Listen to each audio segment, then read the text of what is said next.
I've been at Children's for 15 years. And before I was a nurse, I was a EMS provider in a 911 system. I ran volunteer rescue for 12 years. And then I did critical care transport here at Children's. And then I looked around and I was like, this nursing thing seems like a good idea. I should do that. And I did. And then I worked here in the PICU for quite a few years. And then I started working for trauma and burn surgery, and I've been with them for the last 8. So my job for trauma and burn surgery is I'm the injury prevention, education, and outreach coordinator. So I get to do a whole lot of things. One of them is like being responsible for making sure that you get good education, but not boring stuff and stuff that's actually helpful. So we're a level 1 trauma hospital. Who here has worked for a level 1 trauma hospital before? Okay. Did you have to do a bunch of like extra trauma and burn education? Well, here you have to. And so, I got some people online saying it. Now I can't monitor the Q&A, so I will do that at the end. So being a level 1 trauma center for pediatrics means that we use the same approach to take care of every child every single time. We're also a part of the Maryland trauma system.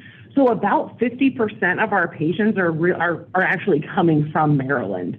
And we are involved with the emergency medical services for children, and that like is in the whole DMV area. And what's interesting about trauma as a specialty is they require us to have an injury prevention program. So our goal is to put ourselves out of business, and no other verification requires that except for trauma, which I think is really interesting. So we're designated by a trauma center by the state of Maryland, but we're verified as a trauma center through the state of Maryland and the American College of Surgeons. So when Jen talked earlier and she kept on saying ACS a lot of times, those are the people. So they come, they come every 3 years to make sure that we're doing what we say we're doing. And for burn, Maryland comes every 5 years.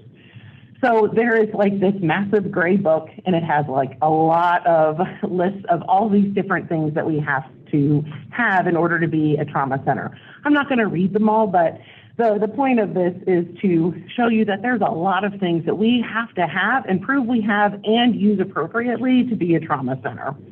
The reason why you guys are all here today and online is to get that specialized trauma and burn education, because we are a level 1 trauma center. So again, the ACS, they come here, it's a very stressful 2 days, and they go through every single inch of our program. And then for our burn verification, that's every 5 years. And fun fact, on Tuesday and Wednesday of next week, that's when our burn verification is. So the whole department, we are up to our eyeballs in paperwork and making sure that we have all of our stuff together. So hold on one second. Do you want me to finish mine and then you start? Okay. So part of the education that you have to have, every year you have to show that you did trauma and burn education every year. So as you can see, it's not bad. Today covers most of everybody's requirement for the next year. So the highest number of hours that you need to have are 4 burn hours and 4 trauma hours a year. So that's a total of 8 hours. And if your unit is not on this list, you do not have to do trauma and burn education. So all of these units on here are the units that routinely take and provide care for the trauma or burn patient. So again, if your unit's not on here, you don't need to worry about this. And every fiscal year. So when does our fiscal year end? Anybody know? June 30th. If you said June 30th, feel free. Get a pen. This is Dr. Bird. I'll give you a hint. Dr. Bird is the one in the scrubs, not in the costume. And he is our trauma and burn medical director. And we have all of the surgical team. So this is a teaching hospital. So that means that we have attendings, we have surgical fellows, and surgical residents. Our surgical fellows are here for 2 years, and they rotate every 2 years. Then we have our surgical residents. Who has had the joy of interacting with any of our surgical residents? Yeah, right? Our residents are only here for like an average of 2 months, and they are coming here to learn about pediatrics. So everybody in this room, you know more about developmental pediatrics than the residents. They're coming here to learn that from you. So I think that it's important to remember that if you are not getting an answer that makes sense to you, or if you're not being taken seriously, escalate, because you likely have a concern that they just haven't figured out as a problem yet. And that is okay, but I think it's really important to know that. And then you met Anne earlier. She's one of our trauma and burn nurse practitioners. We have about 4 or 5. They are great. They're a great resource. This is a number that I would write down. Or remember that they're in the Zebra phones under a different number, but this number will also get you to them. They're a great resource, especially if you have a question, you don't really want to bother somebody else, or you're worried that they're going to be like, looking at you like, why are you asking these questions? Remember that our trauma and burn nurse practitioners, they used to be nurses, and they know what that's like. And I think that, I really like our team. I think they're excellent, and I think they are probably like the best resource for a bedside nurse. Other resources, so our trauma program manager, you met her earlier, that's Jen Fritzine. Our trauma PI coordinator, that's Liz Weibel. Of course, I'm around all the time. And we just got a care coordinator, and her name's Margaret. She came to us from surgical care, and she is excellent. Oh, we got a heart, yay. Oh yeah, and you're a big part of the team. So this is our team.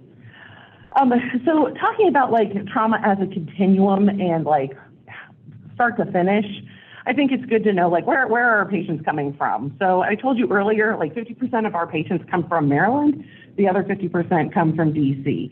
And since we are a level 1 trauma center, that means that, you know how like most of the time we're always saying like if you're under 18, you're like that's considered a pediatric patient, not for trauma. So it is 14 years old or 14 years and 364 days, you come to us. But if it's your 15th birthday and you have a trauma, you're going to go next door to the hospital center.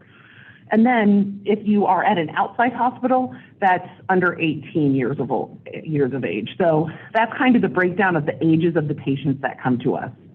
And then we have our in-house transport team, which I love. That's how I started here at Children's doing this as on the critical care transport team. They have ground crews and flight crews. So they're the ones going to the outside hospitals and picking kids up and starting children's care at the facility and then bringing them back. Our transport team does not go on 911 calls. MSP, they go on 911 calls. Anybody know what this is? Yes, awesome. You should come and get a pen. I would like run and give them to everybody, but I want to make sure everybody can still hear and see me. So this is ECIC. They're like, air traffic control for Children's National. So they do all of the communication between all of the EMS agencies coming in, the helicopters coming in. They do med control for all of those calls. Anytime an outside hospital calls and they want to transfer a patient in, if an outside hospital calls and they want to talk to a specific person, they do all of the things. So if you've ever had to call ECIC and you've been put on hold, just remember they are just sitting up there like hanging out. They are quite busy. So we talked about like 50% from Maryland, 50% from DC. I thought it was interesting to show like on a map like where we are, and the next closest trauma hospital is Johns Hopkins. So I think it's important to remember that across the continuum of care, every single department has different goals. So the PICU goals are going to be a lot different than the ER goals, and they're going to be a lot different than surgical care goals, right? And I think that it's important for us to remember what our goals are and to have realistic expectations of when we get report from another department and when we give report. So if you're looking at the ER, the OR, or the PACU, their goal is to stabilize and get them out. Nobody's going to live in the ER, nobody's going to live in the OR, hopefully, and certainly nobody's going to live in the PACU. Now, in the ER, there are not scales to weigh diapers. So if you're getting report from the ER, please don't ask how many mils of urine output there is. They have no idea. They can be like, well, there's been a couple diapers, but there's no scale, so there's no way. It's just important to remember where you're getting report from and who you're giving report to. The PICU, ongoing critical care, and then surgical care and neuroscience, they're getting these kids ready to go home or ready to go to rehab. Did you guys find the rehab lecture helpful? There's like so much that we don't learn about rehab that I was like, oh, this is helpful. I'm glad you liked it as well. So you've heard throughout the day a lot of like trauma stat attending. So, and I'm sure everybody's heard those words. Did everybody pick up the activation card? You're gonna need it in the next couple of minutes because I'm gonna ask questions. If you don't have one, they're in the back next to all of the handouts. So a trauma stat or a trauma transfer, that is the run-of-the-mill trauma. So examples of a trauma stat is, you know, if you are in a car accident, you're going 40 miles an hour and you're wearing a seatbelt. Or if you are in a car accident going 20 miles an hour and you weren't wearing your seatbelt. Or if you fell greater than 10 feet or 3 times your height. And how old do you have to be or to be a trauma patient here at Children's? Perfect. So these are our regular run-of-the-mill trauma stat, trauma transfer patients. And as you can see, when you look at the activation criteria, you can see that most of the patients, like over 60% of our patients are like run-of-the-mill trauma. Now, trauma transfer, it's the same thing as trauma stat, except they're being transferred from another hospital. And then trauma stat attending, these are our sick kids. These are the sickest of the sick. If you hear trauma stat attending, a lot of things, that means a lot of things. Number one, it means that a surgeon has to come to the code room. You hear trauma stat attending, they might need a surgery. If you hear trauma stat attending, they are like sickest of the sick. So take a look and look at all of the things on your little card of what makes a trauma stat attending. Okay, so I'm gonna ask you, I'm gonna give you a scenario, and you tell me, is it a trauma or nah? Okay, an 8-year-old hit by a car going 25 miles an hour. Trauma stat, you win. They are gonna get trickier. They aren't all that easy. Okay, 12-year-old restrained passenger in an MDC going 30 miles an hour. What do you think? Good.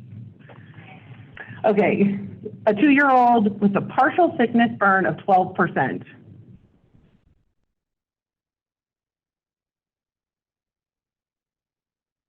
Nah. Perfect. Do we think it's 12% or do we think it's smaller?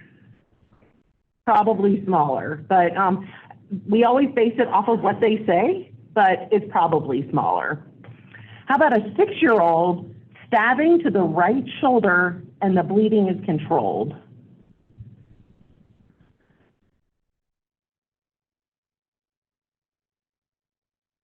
What do we think?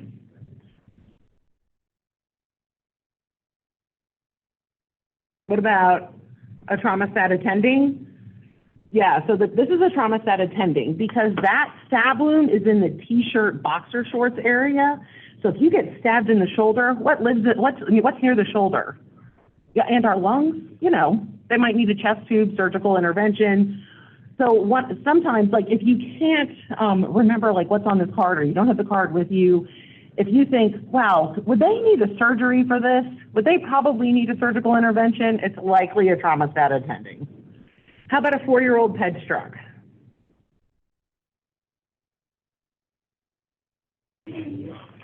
So there's not enough information, right? So look at the pedestrian struck section because was he struck by a car? Was he struck by a moped? Was he hit by a golf cart? And how fast was it going? There's certain stipulations of how fast the vehicle has to be going to make you a trauma. How about a 2-year-old in a rollover?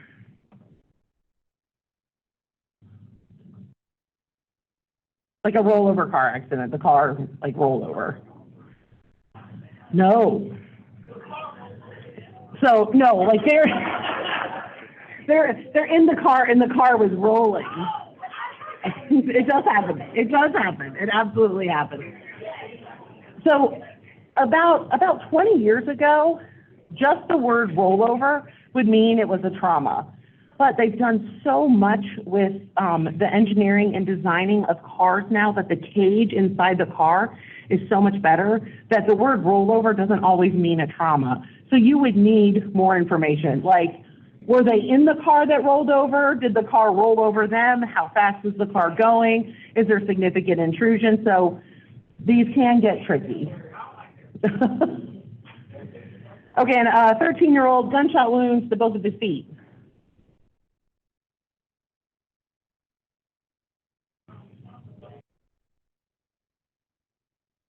Dana, I see you shaking your head. And you are correct. This is not an activation. So really, if you have a penetrating trauma to your t-shirt, boxer shorts area, that's when it's a trauma stat attending. If you get shot in both of your feet, you might need a surgery, but you're not going to like die imminently without it. Okay. So when Jane was talking earlier about research, she showed you a lot of pictures of our trauma bay. Who's actually been in the trauma bay if you are not an ER person? Okay. I was like, I know y'all have been in the trauma bay. So this is what our trauma bay looks like. We have two trauma bays. We have code room 1 and code room 2, and they're mirror images of each other.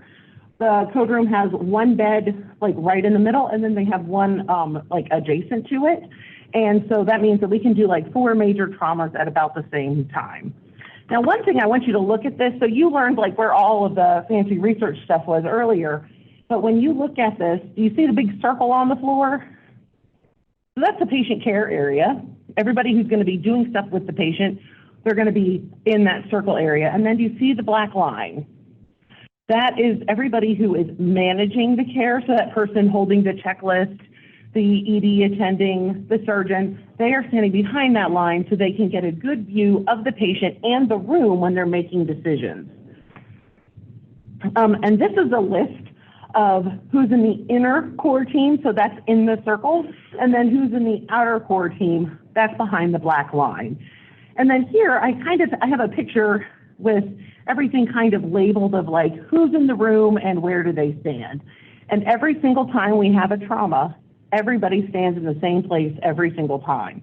And that is part of, we do the same thing with each patient every single time. And it can get chaotic. And this is not even the max number of people. I think the max number of people we've counted in the code room is 42. And that is not what we ever want to happen, P.S. So having too many people in this room, I mean, who's been to a code that's like a hot mess? Was it a hot mess because there was like a gazillion people like not doing anything that they needed to do? Yeah, the same thing happens in the trauma bay. So we always say that if you don't have a role, like stay out of the kitchen because it clogs everything up. You can't hear. There's lots of people milling about. But the good news is most of the trauma patients that leave the trauma bay, they go to surgical care. So that's our regular floor. They go home. 10% of them go to the PICU, 7% go to the OR, and 2.4, I just didn't want to write, died. So it's rare. This is like kind of what happens when they leave the code room. But overall, and this is one of the great things about working with pediatrics, they are so resilient. So overall, look at how many kids go home. That's a lot. Most of our kids go home. 1.6% go to inpatient rehab, so I'm doing all of the rehabs in that. I know we learned about all the different rehabs, so that's all of the rehabs combined. We do have some that do go to the morgue, acute care hospital, and then I thought it was interesting to note that sometimes our children do end up in foster care because of XYZ, and you heard all about that earlier today. And some go to psych. Most of the time, it's the kiddos that jump out of windows that have a trauma, and then the reason why they jumped out of the window is we're going to follow up with psych after that. So you heard a lot about, or maybe a little bit about after the burn. Does everybody have the little card? So what I did with my card is I put it inside of my badge because I lose everything I touch, and this is a great resource. So if you I have it on the back of my badge, so if I am talking with a family, I can just hold it out and they can scan it so they can look at the YouTube videos just by using the badge. These are all of the different topics that we cover. So every single part of the continuum of burn care is covered in these videos. There is 15, and if you watch them from beginning to end, it's like almost a full-length feature film. If you want some, like, if you don't know what you're going to do tonight, this would be a great thing. I know you're not going to do this, but that's okay. And this, I'm just going to give you a quick overview of what they are. Don't worry, this is only a minute long, a minute and 18 seconds.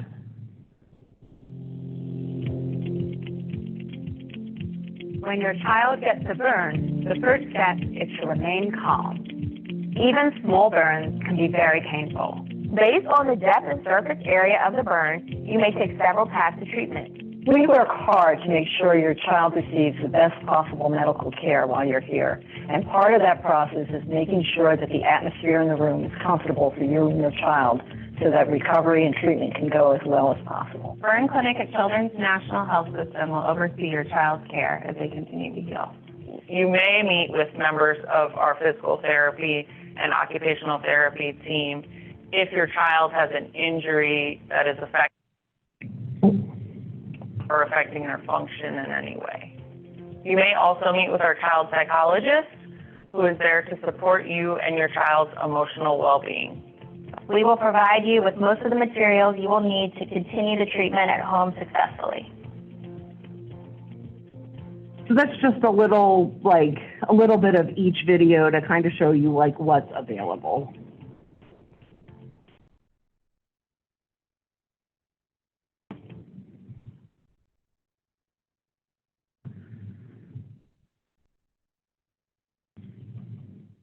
Okay, so who knows how to order on the Get Well Network?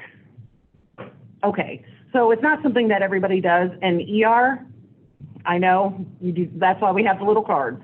That's why we can do it on the phone. So in the inpatient unit, you can order these burn videos to pop up in the room for the patients. I think this is really helpful, particularly in surgical care and in the PICU, because you can kind of get people like started with learning this stuff while they're inpatient. And burn injuries are tough, they're scary, and they're a lot different than other injuries because you have a scar, there's dressing changes, and no matter what we say and how we say it, sometimes our families aren't going to hear it. And it's always helpful to have like different forms of communications and like letting the family like learn at their own speed. So I'm going to quickly go over how to order these on the Get Well Network, and also all this information is in your handouts with pictures. So on the left-hand sidebar, you find the Add Orders tab.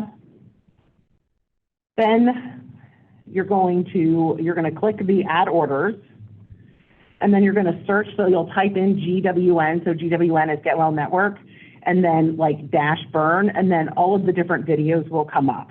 So you select the one that you want, and after you select the one you want, at the very bottom right, it'll say Sign. So you'll click on Sign. And then, of course, in Cerner, nothing actually ever works until we press what? Refresh. And then they're ordered. So it's really easy, and it can automatically kind of like remind the families when they're inpatient to use this as a resource. Earlier we talked about, I forgot, I think it was Jen who was talking about, oh no, it was the rehab lecture, when Dr. Fleming was talking about like car seat safety and that we didn't have a car seat person here. So Safe Kids was started here at Children's by Dr. Eichelberger like many, many years ago. It is a worldwide injury prevention group, and there's also chapters in every state, and they're in many different countries. We work with Safe Kids to get the car seat inspections and to help people get car seats when they can't. They are not located on site anymore, but we can always get in touch with them if you are having trouble with car seat issues. So the people that work the best with them are your like case managers and your social workers. They can help you maneuver that stuff. But if you really are in a desperate attempt to like discharge a kid home and you don't have a car seat, talk to case management and your social workers, and they may be able to help you get in contact with Safe Kids that does all of those different things. We do a lot of community outreach for injury prevention, so we do lots of Stop the Bleed classes. Has anybody taken Stop the Bleed? Okay, I think it's a great class. It's not for nurses, it's for lay people. It's to teach the public how to control massive hemorrhage. Actually, this is the shirt that I wear when I teach because it says this shirt can save a life. And it's just teaching everybody what to do in times of like when there is like uncontrollable bleeding. And we also teach a lot to all of the daycare providers and home health workers in DC about the period of purple crying, which is against shaken baby syndrome. So this is a really important link to have. I'm pretty certain it's on your handouts, but if you need CNEs or trauma and burn education, it is bit.ly trauma burn education. And right now there's over 50 hours available and it's all online. All of the evaluations are online. It is easy and there's lots of fun stuff. The trauma casts and the burn casts are made so you don't have to sit in front of the computer and watch them. You can just listen. Now you will eventually have to go back to the end to get the link to do the eval, but we made this to try to make it a little bit easier for you to get good information without having to sit in front of a screen or like spend all day in a classroom. I saw that about 10 people signed up for the app this morning. You should have access to it. Jen uploaded and approved everybody. If you haven't, this is another time and another plug for it. It literally has all the information you would ever need to know about the trauma service and every phone number to call anybody if you ever had a question. Okay, again, trauma and burn hours are due June 30th. They're due June 30th of every year. If your unit is not listed, you do not have to worry about them.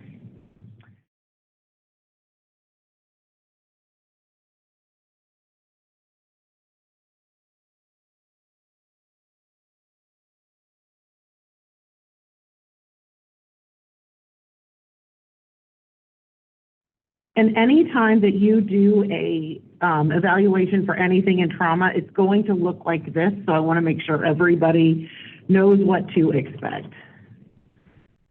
Is it Trauma Core 2023? Can you tell me on the sheet? Okay. Okay, so this is the evaluation.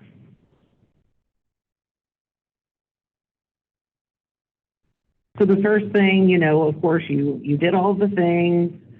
Hopefully you did not detect a COI. And of course, you have to say that you did attend the full day.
Okay, so say you filled out the whole thing.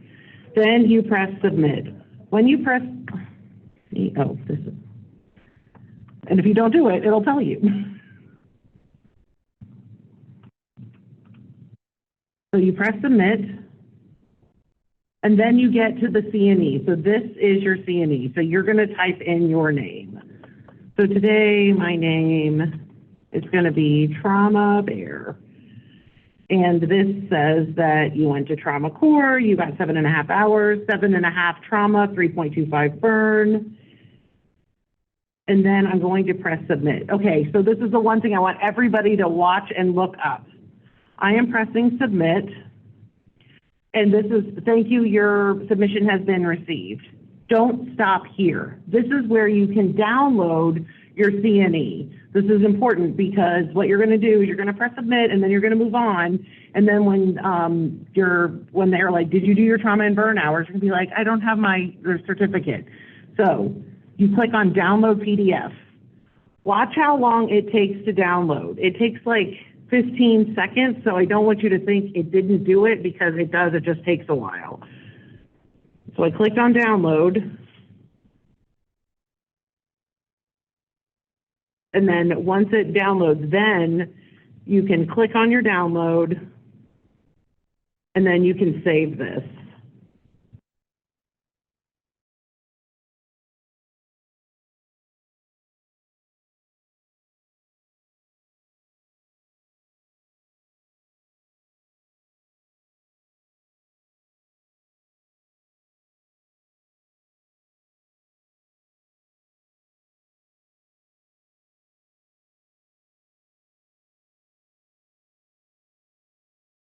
So this is just like the introduction to CAPC lecture.